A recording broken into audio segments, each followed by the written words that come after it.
Hi guys, magluto tayo ng tuna panga steak.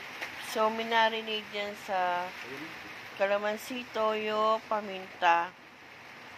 So, eto na tayo sa pagpiprito ng panga ng tuna.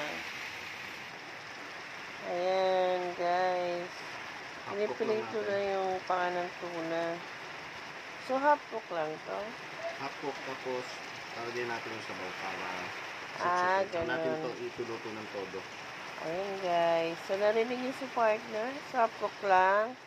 Tapos, idadagdag natin dyan yung sabaw ng pinagmarinatean ng tuna panga. Yun. So, masarap yan guys. Lalagyan ng sibuyas. Lalagyan ng sibuyas, no? Ayan.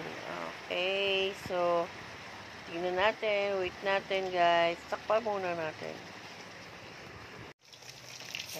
Okay, guys. Ayan. Ito ng ating first batch. Wow. Matalsik, ha. Ilag-ilag lang pala talaga dito, guys.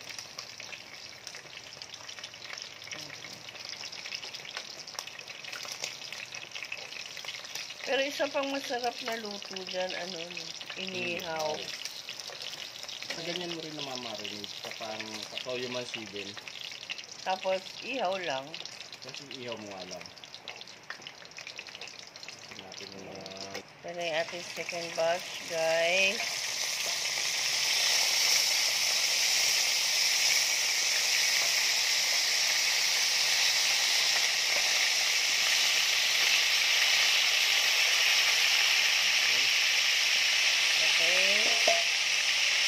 Maluto. Wow, ang sarap ng amoy. ibon. Ayan. Daddy. Ayan. Okay, 1, 2, 3. Ayan guys. So, lalagay na.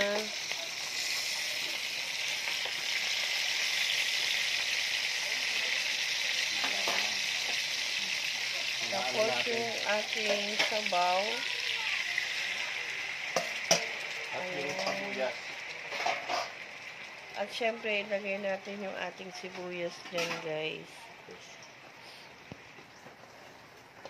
So, ayan, guys. Ilagay na yung ating sibuyas. Okay. So, takpan ulit natin. Ito na tayong